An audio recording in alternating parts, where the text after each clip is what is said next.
இன்னைக்கு ஒரு 2 in 1 ரெசிபிங்க. ராகி மாவு வேக வச்சு பால் ஊத்தி ஒரு ஸ்மூதியும் தயிர் ஊத்தி ஒரு கூழும் பண்ண போறோங்க. ரொம்ப ரொம்ப சத்துக்கள் நிறைஞ்ச இந்த ரெசிபி எப்படி பண்றதுன்னு பார்க்கலாம். நல்ல ஒரு அடிகனமான பாத்திரத்துல 6 டம்ளர் தண்ணி ஊத்துறேங்க. இந்த மக்கு பாத்தீங்கன்னா 3 டம்ளர், ஸோ 2 மக்கு ஊத்திருக்கேன், 6 டம்ளர் தண்ணி ஊத்திருக்கேன். இப்ப இந்த தண்ணி நல்லா கொதிக்கட்டுங்க. அதுக்குள்ள பாத்தீங்கன்னா இன்னொரு பாத்திரத்துல 2 டம்ளர் அளவுக்கு ராகி மாவு, இது பாத்தீங்கன்னா 170 கிராம்ஸ் டம்ளர். இப்ப அந்த ராகி மாவுல அதே டம்ளர்ல 2 டம்ளர் அளவுக்கு தண்ணி. இப்ப மொத்தம் நான் 2 டம்ளர் ராகி மாவு சேர்த்திருக்கேன். அப்ப மொத்தமா 8 டம்ளர், அதாவது ராகி மாவு கரைக்கிறதுக்கு 2 டம்ளர், பாத்திரத்துல 6 டம்ளர் ஊத்திருக்கேன். மொத்தம் 8 டம்ளர், அதாவது 1:4 ரேஷியோல நான் தண்ணி ஊத்திருக்கேங்க, தண்ணி எடுத்திருக்கேன்.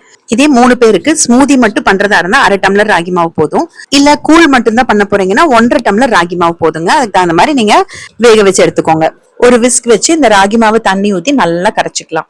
நம்ம அப்படியே ராகி மாவா உள்ள சேர்த்தனோம்னா டக்குன்னு கட்டி பிடிச்சிரும், அது கட்டிகள் போகவே போகாது. அதனால இப்ப தண்ணி நல்லா கொதிக்குது பாருங்க, பாத்திரத்துல ஊத்தி வச்ச தண்ணி. அதுக்குள்ள இந்த நம்ம கரைச்சி வச்ச ராகி மாவை ஊத்தணும், கலந்துகிட்டே ஊத்தணுங்க. ஏன்னா ராகி மாவை ஊத்தின உடனே டக்குன்னு கெட்டி ஆயிரும்.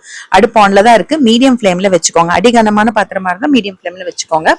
லேசான பாத்திரம் எடுத்தீங்கன்னா சிம்ல வச்சுக்கோங்க, இல்லைன்னா டக்குன்னு அடி பிடிச்சிரும். நல்லா அதே விஸ்க் வச்சு அப்படியே கலந்து விட்டுட்டே இருந்தீங்க அப்படின்னா எந்த கட்டிகளும் ஃபார்ம் ஆகவே ஆகாது. நல்லா வேகணும், இந்த மாவு நல்லா வேகணும். விஸ்க் வச்சு நல்லா கலந்துட்டு கொதி ஆரம்பிச்சதுக்கு அப்புறமா ஒரு 5 நிமிஷம் மீடியம் ஃபிளேம்ல அப்பப்ப கலந்து விட்டு வச்சீங்கன்னா மாவு சூப்பரா வெந்துடும். அடுப்பு ஆஃப் பண்ணிட்டு அப்படியே மூடி வச்சிருங்க. ஒரு டிரை வானலியில 5 விதமான விதைகள் ஒவ்வொரு டீஸ்பூன், உங்ககிட்ட என்ன விதை இருக்கோ அதை எடுத்துக்கோங்க. அடுப்பு சிம்ல வச்சுட்டு நல்லா வறுக்கணுங்க. நான் பாத்தீங்கன்னா சன்ஃபிளவர் சீட் எடுத்திருக்கேன், வெள்ளரி விதை, தர்பூஷணி விதை, சூரியகாந்தி விதை எடுத்திருக்கேன், அப்புறம் பிளாக்ஸ் சீட் எடுத்திருக்கேங்க. 5 விதமான விதை எடுத்திருக்கேன். உங்ககிட்ட என்ன விதைகள் இருக்கோ அதை எடுத்துக்கோங்க. சிம்ல வச்சு கொஞ்சம் நல்லா லைட்டா வறுத்துக்கிட்டீங்க அப்படின்னா நல்லா படப்படன்னு வருங்க. இது கூடவே நல்ல ஒரு கைப்பிடி அளவுக்கு பாதாம் சேர்த்திருக்கேன். உங்ககிட்ட வால்நட் எந்த நட்ஸ் இருந்தாலும் சேர்த்துக்கோங்க, முந்திரி பிஸ்தா எது இருந்தாலும் சேர்த்துட்டு 2 நிமிஷம் வறுத்துட்டு நல்லா ஆறினதுக்கு அப்புறமா மிக்சியில போட்டு கொரப்பா பொடிச்சுக்கோங்க. மிக்சியில போடும்போது ஒரு 4 ஏலக்காயும் சேர்த்து போட்டுக்கோங்க. இந்த பொடி கொஞ்சம் அதிகமாவே பொடிச்சு வச்சுக்கலாங்க, டப்பால போட்டு வச்சுட்டு தேவைப்படும் போது யூஸ் பண்ணிக்கலாம். இப்ப இந்த ராகி இன்னும் ஆறலைங்க, இப்பதான் நான் இது செஞ்சு மூடி வச்சிருந்தேன். அதுல இருந்து ஒரு 2 அல்லது 3 கரண்டி எடுத்துக்கலாம். சாயந்தரம் ஒர்க் முடிஞ்சு வந்ததுமே இதை நான் காய்ச்சிருக்கேன். இது இப்ப சாயங்காலம் குடிக்கிறதுக்காக இந்த ஸ்மூதி பண்ண போறேங்க. 3 கரண்டி வேக வச்ச ராகி எடுத்திருக்கேங்க. மீதி நம்ம தண்ணி ஊத்தி வச்சு காலையில கரைக்க போறோம், தயிர் ஊத்தி. இந்த வேக வச்ச ராகியை நல்லா ஆறினதுக்கு அப்புறமா ஃப்ரிட்ஜ்ல வச்சுட்டு நீங்க ஒரு 2-3 நாளைக்கு ஸ்மூதி பண்றதுக்கு கூட யூஸ் பண்ணிக்கலாங்க. இப்ப பாத்தீங்கன்னா ஒரு கிட்டத்தட்ட 2 டம்ளர், 2ல இருந்து 3 டம்ளர் பால் இது கூட நான் சேர்க்க போறேன். இப்ப அடுப்பு ஆன் பண்ணிட்டேன், அடுப்பு சிம்ல இருக்கு. நல்லா இந்த ராகியும் பாலும் நல்லா கலந்து விடணும். வேணும்னா விஸ்க் வச்சு நல்லா கலந்து விட்டுக்கோங்க.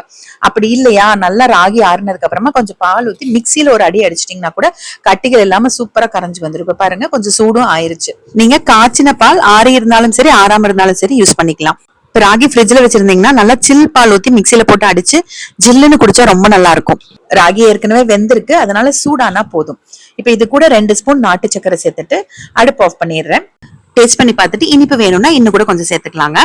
இது கொஞ்சம் சூடாயிருச்சு.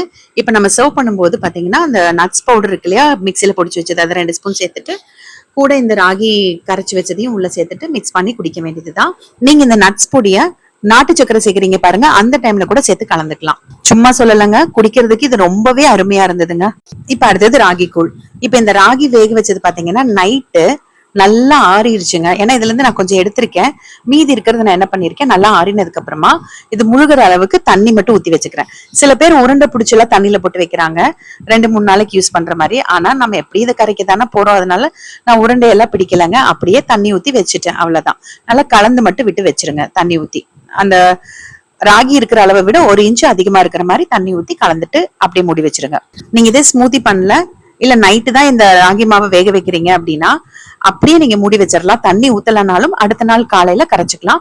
ஃப்ரிட்ஜ்ல எல்லாம் வைக்கணும்னு அவசியம் கிடையாதுங்க. நான் சாயங்காலம் வேக வச்சேன், ஸ்மூதி பண்ண, மீதி இருக்கிறத அப்படியே வச்சு நைட் ஆறுனதுக்கு அப்புறமா தண்ணி ஊத்தி வச்சுட்டேன். அடுத்த நாள் காலையில ஓபன் பண்ணி பாத்துக்கலாம். இது பாத்தீங்கன்னா தண்ணி ஊத்தி வச்சிருக்கோம் பாருங்க, நல்லா அந்த ராகி மாவு சூப்பரா அப்படியே குளுன்னு இருக்கு பாக்குறக்கே. இது பாத்தீங்கன்னா ஒரு விஸ்க் வச்சு நல்லா அடிச்சு விட்டுக்கலாம். இல்லைன்னா தண்ணியை வடிச்சிட்டு இந்த வேக வச்ச ராகிய நீங்க மிக்ஸி ஜார்ல போட்டுட்டு ஒரு அடி அடிச்சிட்டீங்க அப்படின்னா அந்த குட்டி குட்டி கட்டிகள் ஏதாவது இருந்தா கூட உடைஞ்சிரும். கட்டிகள் அப்படிங்கிறது வந்து இது நம்ம வேக வச்சு ஆறினதுனால ஆன கட்டிகள். மாவு வந்து கட்டிகள் ஆகல, ஏன்னா நம்ம உடனே விஸ்க் வச்சு கலந்துட்டதுனால. நல்லா நான் வந்து மிக்சில எல்லாம் போடல, இந்த விஸ்க் வச்சு நல்லா அடிச்சு விடுறேன். சூப்பரா அப்படியே வந்து சாஃப்ட் ஆயிருச்சு பாருங்க. இப்ப இந்த ராகி கரைச்சதை வந்து நான் ஒரு பவுல்ல ஊத்திக்கிறேங்க, ஒரு சர்விங் பவுல்ல ஊத்திக்கிறேன். இந்த பாத்திரத்துல கொஞ்சம் தண்ணி கூட கலந்து ஊத்திக்கலாங்க. நான் சும்மா வீடியோக்காக தாங்க இந்த கண்ணாடி பவுல்ல ஊத்துறேன், இல்லைன்னா நான் அதே பாத்திரத்தோட அப்படியே தாங்க வைப்பேன். நீங்க அப்படியே வச்சுக்கோங்க, இல்லைன்னா சர்விங் பவுல்ல ஊத்தி மாத்தி வச்சுக்கோங்க. இந்த ராகி கரைச்சதோட நல்லா 3 கரண்டி அளவுக்கு கெட்டி தயிர் ஊத்திக்கோங்க. நீங்க மோர் ஊத்துறதுனாலும் ஊத்திக்கலாம். மோர் ஊத்துற மாதிரி இருந்ததுன்னா நீங்க ராகி கரைக்கும் போது தண்ணி ஊத்துற அளவை வந்து குறைச்சிக்கோங்க, இல்லைன்னா ரொம்ப தண்ணி மாதிரி இருக்கும். சாப்பிட்டா டக்குன்னு பசிக்கும், அவ்வளவுதான், வேற ஒண்ணும் இல்ல. இது நல்லா கலந்துக்கோங்க. தயிர் வேணா நீங்க ஒரு பீட் பண்ணிட்டு கூட சேர்த்துக்கலாம். நல்ல ஒரு 2 கைப்பிடி அளவுக்கு சின்ன வெங்காயம் பொடி பொடியா வெட்டிட்டு உள்ள சேர்த்திருக்காங்க. கூட ஒரே ஒரு பச்சை மிளகா ரவுண்ட் ரவுண்டா வெட்டிட்டு விதை இல்லாம உள்ள சேர்த்துறேன். இது வந்து சாப்பிடுறதுக்கு ஊறும் போது சாப்பிடுறதுக்கு நல்லா இருக்கும். ஒரு கைப்பிடி கொத்தமல்லி தழை, நீங்க வெள்ளரிக்காய் மாங்காய் அதெல்லாம் கூட குட்டி குட்டி பீசஸா கட் பண்ணி சேர்த்துக்கலாம். இது கூட ஒரு 3/4 ஸ்பூன் அளவுக்கு பொடி உப்பும் சேர்த்துட்டு கலந்துட வேண்டியதுதான். இது எப்பவுமே காலையில எந்திரிச்சதுமே கரைச்சி வச்சிட்டீங்க அப்படின்னா இந்த சின்ன வெங்காயம் பச்சை மிளகாய் நல்லா அந்த தயிர்ல ஊறி சாப்பிடும் போது அவ்வளோ நல்லா இருக்குங்க. தொட்டுக்கருக்கு வேணும்னா மோர் மிளகாய் அல்லது வந்து ஊறுகாய் வச்சுக்கலாம். நாங்களாம் எப்பயுமே அதெல்லாம் எதுவும் வச்சுக்கிறது இல்லைங்க, அப்படியே தான் நாங்க குடிச்சுக்குவோம். ஆளுக்கு 2 டம்ளர் குடிச்சோம் அப்படின்னா நல்லா இருக்கும். தண்ணி நிறைய ஊத்தி கரைச்சிருந்தீங்கன்னா ஒரு 1 மணி நேரம் 1.5 மணி நேரத்திலேயே பசிக்குங்க. கொஞ்சம் கெட்டியா கரைச்சிக்கோங்க, அவ்வளவுதான். நீங்க டம்ளர்லயோ இல்ல கப்லயோ ஊத்தி சர்வ் பண்ணிக்க வேண்டியதுதான். நான் எப்பவுமே ராகி மாவு வேக வச்சு ஸ்மூத்தியும் இந்த கூழு ரெண்டும் ஒன்னாதான் பண்ணுவேன். ரெண்டுக்கும் தனித்தனியா எதுக்கு வேக வைக்கணும் அப்படின்றதுனால அதை தான் நான் உங்களுக்கு காமிச்சிருக்கேன். நீங்க வேணும்னா தனித்தனியாவும் பண்ணிக்கோங்க.